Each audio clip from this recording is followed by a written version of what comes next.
Tahun ini, coba Anda bayangkan, ada jutaan orang yang lagi berdebat sengit banget. Entah itu di media sosial atau sekedar obrolan di warung kopi. Mereka berdebat soal arah ekonomi negara, kebijakan luar negeri, sampai proyeksi geopolitik global. Tapi Anda tahu nggak sih, secara statistik murni, rata-rata kapasitas pendidikan dari orang-orang yang ikut menentukan nasib bangsa di bilik suara itu? Ternyata baru setara dengan anak yang lagi siap-siap ikut ujian nasional tingkat SMP, kan? Bener banget. SMP kelas 3 tepatnya. Hari ini di sesi bedah informasi kita bakal membongkar sebuah realitas yang ya mungkin bakal mengubah total cara Anda melihat pemilu, kampanye, dan obrolan-obrolan politik di grup pesan keluarga Anda. Iya, karena ini bisa dibilang ini titik buta ya, atau blind spot yang paling sering kita lewatin. Kita tuh terlalu gampang berasumsi kalau setiap orang yang pegang kertas suara punya instrumen kognitif yang sama persis buat membedah kebijakan publik. Padahal kan realitasnya nggak gitu. Nggak sama sekali. Dan persis disitulah obrolan kita hari ini akan berlabuh. Kita menggali sumber data yang sangat-sangat menarik, yaitu dari tumpukan catatan dan analisis Insinyur Haji Muhammad Ridwan Hishjam, atau biasa dipanggil Bung RH. Bagi Anda yang ngikutin politik, beliau ini politisi senior dari Partai Golkar yang rekam jejaknya udah lebih dari 3 dekade. Betul. Beliau udah ngelewatin era Orde Baru, transisi reformasi, sampai sekarang di era kampanye yang serba algoritma digital. Beliau juga pernah mimpin Komisi 10 DPR RI yang ngurusin pendidikan di periode 2014 sampai 2017. Jadi, ya catatannya ini bukan cuma teori sosiologi yang melangit gitu ya, tapi benar-benar observasi lapangan dari orang yang harus memenangkan suara rakyat di berbagai era. Persis. Lensa yang dipakai ini tajam banget karena menggabungkan perumusan kebijakan sama pragmatisme lapangan. Nah, sebelum kita masuk ke deretan angkanya, saya punya analogi nih.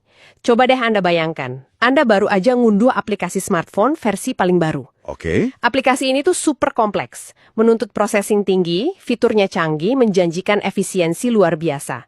Nah, aplikasi itu adalah sistem demokrasi kita hari ini. Sistem yang menuntut partisipasi aktif sama pengawasan terus-terusan dari warganya ya. Iya, bener. Tapi bayangin kalau sistem operasi atau OS dari smartphone Anda itu ternyata versi jadul, kayak udah ketinggalan 5 generasi gitu. Secara mekanis apa yang bakal terjadi? Wah, udah pasti lag sih. Layarnya membeku, fiturnya nggak jalan, atau malah ponselnya bisa crash total. Tepat. Nah, OS jadul dalam analogi ini adalah kapasitas literasi dan tingkat pendidikan kolektif masyarakat kita. Kita menuntut demokrasi berjalan sempurna, tapi kita jarang meriksa apakah prosesor kolektif kita tuh kuat buat nopang itu semua. Oke, mari kita bedah ini. Gimana sih kondisi sistem operasi masyarakat kita berdasarkan data transisi BPS dari tahun 2024 ke 2025? Ya, kalau kita lihat datanya, pas pertama kali buka catatan ini, mata saya juga langsung tertuju pada satu angka yang melonjak. Ini kayak ngasih ilusi kemajuan gitu. Ada peningkatan persentase lulusan pendidikan tinggi. Iya, yang dari program diploma sampai S3 itu kan? Betul. Angkanya naik dari 6,82% di akhir 2024, tembus sampai 11% di proyeksi 2025. 11% loh, maksudnya secara nominal ada jutaan kepala baru dengan gelar sarjana yang terjun ke masyarakat. Iya, pencapaian sih memang. Tapi yang paling menarik di sini adalah, kalau kita memetakan seluruh populasi usia 15 tahun ke atas ke dalam sebuah grafik, bentuknya tuh nggak rata, nggak kayak tabung. Bentuknya itu piramida, dengan fondasi yang sangat lebar dan super berat di bagian bawah. Berat banget, coba kita bedah fondasi piramida itu. Ruang publik kita tuh mayoritas diisi sama lulusan SMA atau SMK, itu sekitar 31,25%. Terus di bawahnya ada lulusan SD sebesar 23,9%, dan lulusan SMP 22,48%. Jadi gelombang sarjana yang 11% tadi tuh, ibaratnya cuma puncak gunung es yang ramping banget, bertengger di atas demografi raksasa pendidikan dasar sama menengah. Terus ada satu metrik krusial di analisis ini kan, yang benar-benar jadi tamparan realitas buat kita semua. Oh ya, metrik rata-rata lama sekolah, atau RLS, khusus untuk penduduk usia 25 tahun ke atas. Menurut data per 2025, RLS kita itu baru menyentuh angka 9,07 tahun. Dan yang lebih bikin miris, angka ini tuh cuma naik 0,09 tahun dari tahun sebelumnya. 9,07 tahun. Ini jujur bikin saya terdiam pas baca sumbernya. 9 tahun pendidikan formal. Berarti Setara sama seseorang yang baru lulus ujian kelas 3 SMP. Di kelas 3 SMP itu sistem kita baru ngebekalin orang dengan kemampuan identifikasi masalah dasar. Mereka bisa baca teks ya, tapi secara struktural mereka belum dilatih untuk mendekonstruksi argumen kompleks atau memverifikasi bias atau memahami kausalitas sistemik. jadi secara harfiah, kita menjalankan mesin negara yang super rumit dengan pemilih yang belum dibentuk untuk punya literasi media tingkat lanjut. Sangat disayangkan. Tapi iya, begitulah kenyataannya. Tunggu, ini memancing satu pertanyaan kritis yang harus kita bedah nih.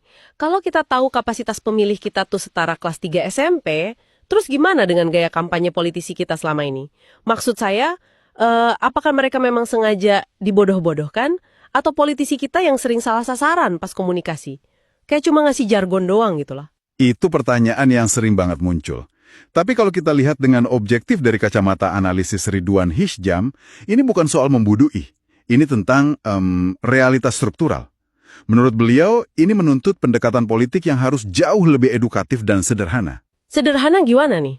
Kadang batas antara sederhana sama jargon kosong kan tipis banget. Gini, mekanismenya ada di cara kita ngerjemahin dampak. Kalau kita maksa ngomongin fluktuasi fiskal ke pemilih dengan latar pendidikan 9 tahun, yang terjadi bukan pembelajaran, tapi malah alienasi. Mereka bakal ngerasa politik tuh bahasa alien. Nggak ada hubungannya sama piring nasi mereka. Jadi, nyederhanain pesan jadi, gimana caranya pupuk selalu ada di balai desa. Nah, itu cara edukatif buat nerjemahin isu makroekonomi ke kapasitas yang ada. Paham. Supaya mereka tetap merasa dilibatkan ya dalam demokrasi. Tapi bentar, 9,07 tahun itu kan agregat nasional ya. Mengingat ekonomi kita sangat terpusat di kota besar, bukankah angka ini nyembunyiin ketimpangan yang lebih parah di daerah? Oh, sangat. Mengandalkan rata-rata 9 tahun itu tuh ibarat Anda ngelihat termometer ruangan yang nunjukin rata-rata 25 derajat Celcius. Anda pikir kan, oh nyaman dong. Padahal suhu di ujung ruangan beda-beda ya. Iya. Realitasnya, kepala Anda lagi kebakar di suhu 50 derajat, sementara kaki Anda membeku di 0 derajat. Rata-ratanya emang 25, tapi aktualnya Anda lagi sekarat. Nah, jika kita kaitkan ini dengan gambaran yang lebih besar, ketimpangan geografisnya benar-benar ekstrim. Coba kita lihat ekstremitas suhunya dari data BPS. Lulusan perguruan tinggi di kota itu mencapai 14,33%. Tapi pas kita geser ke desa, angkanya anjlok jadi cuma 6,03%. Nggak sampai setengahnya loh. Apalagi kalau kita lihat kelompok marginal. 73,77% penyandang disabilitas kita itu lulusan SD atau di bawahnya. Lansia juga, 34,13%-nya mentok di ijazah SD. Dan kesenjangan yang tajam antara desa dan kota, ditambah terbatasnya akses kelompok rentan ini, itu benar-benar jadi ladang subur buat polarisasi. Pemilih dengan literasi terbatas sangat rentan kena narasi emosional dan hoax dibanding adu gagasan yang rasional. Coba deh Ana pendengar kita, bayangin grup pesan keluarga Anda sendiri. Atau interaksi dengan kerabat yang di daerah. Ketimpangan informasi ini nyata banget kan? Ini tuh kayak ada dua negara berbeda yang ikut pemilu yang sama. Satu kelompok ribut ngebahas data dan kebijakan makro, sementara kelompok yang satu lagi digerakkan sama emosi sesaat atau hoax konspirasi. Betul sekali. Dan di negara kedua yang Anda sebut tadi, algoritma media sosial tuh jahat banget. Video 15 detik, dipakein musik dramatis, langsung ngehantam amigdala mereka. Pusat emosi di otak. Oh, jadi mereka ngerespon itu bukan sebagai informasi yang perlu dicek faktanya ya, tapi sebagai ancaman langsung. Tepat. Dorongannya impulsif, marah, terus langsung sebar ke grup WhatsApp. Nggak ada filter buat ngecek sumber data primernya. Nah, disinilah ini menjadi sangat menarik. Gimana seorang tokoh politik kayak Ridwan Hisjam merespons realitas yang terbelah dua ini? Iya, gimana caranya bikin kampanye untuk dua realitas kognitif yang beda banget ini? Beliau membagi komunikasi politiknya jadi dua pilar utama. Karena pendekatan satu untuk semua pasti bakal gagal total. Oke, mari kita bongkar pilar pertamanya. Pilar pertama ini pendekatan rasional dan digital. Ditargetkan buat kelompok pendidikan tinggi yang di kota-kota tadi. Pendekatannya via media sosial, debat data, infografis. Kenapa? Karena kelompok ini kritis. Mereka bakal ngebedah janji kampanye sampai ke akar-akarnya. Masuk akal. Tapi kelompok ini kan cuma bagian kecil dari piramida tadi. Gimana beliau nyasar mayoritas raksasa yang ada di bawahnya? Nah, pilar kedua ini kuncinya.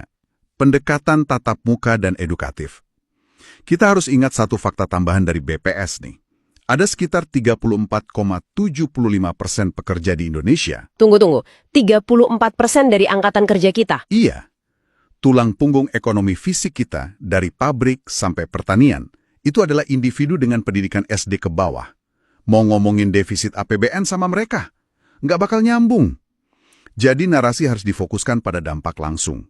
Dan kuncinya, menggunakan tokoh masyarakat atau local influencers. Pakai tokoh lokal, kenapa nggak lewat kampanye digital aja sih? Kan sekarang semua orang udah pegang HP. Karena bagi masyarakat dengan literasi dasar, rasa percaya atau trust itu nggak dibentuk dari dokumen visi misi tebel.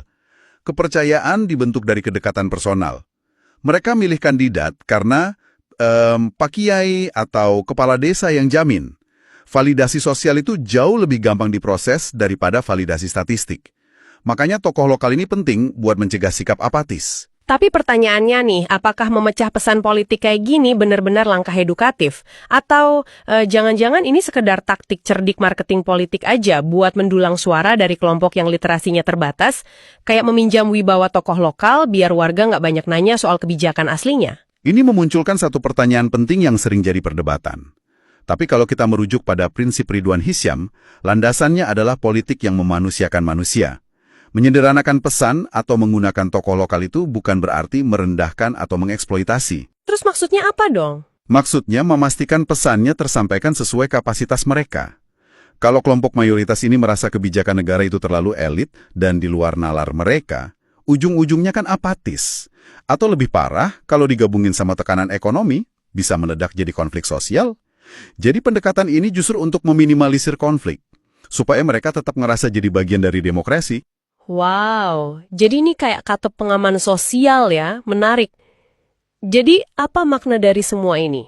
Kalau kita tarik benang merah dari data BPS tadi, ketimpangannya, sampai ke strategi komunikasi politiknya. Makna terbesarnya adalah, kualitas demokrasi kita nggak akan pernah bisa berlari mendahului kualitas pendidikan dasar kita. Akselerasi peningkatan pendidikan ini harus masif. Pemerataan fasilitas, kesiapan guru. Nggak bisa kita cuma naik 0,09 tahun sementara dunia bergerak secepat kilat dengan AI dan disinformasi global. Betul banget. Untuk Anda yang mendengarkan, lain kali Anda lihat iklan politik, spanduk, atau perdebatan panas di media sosial, coba deh Anda analisis sejenak. Berada di lapisan piramida pendidikan mana sih pesan itu ditargetkan? Betul, mengidentifikasi target pesan itu adalah langkah awal pertahanan literasi kita. Dan sebagai penutup, saya punya satu pemikiran tajam buat Anda renungkan. Jika sistem komunikasi politik kita hari ini tuh udah sangat mahir dan sukses beradaptasi dengan jurang ketimpangan pendidikan demi memenangkan pemilu, akankah kesuksesan taktik tersebut justru menghilangkan dorongan nyata bagi para politisi untuk benar-benar memperbaiki ketimpangan itu di masa depan? Wah, itu paradoks yang bikin merinding sih. Kalau sistem yang rusak malah kasih keuntungan, buat apa diperbaiki kan? Biarkan pertanyaan itu menggantung untuk Anda pikirkan sendiri. Terima kasih sudah bergabung di sesi bedah informasi kali ini. Teruslah bertanya dan sampai jumpa di kedalaman analisis kita berikutnya.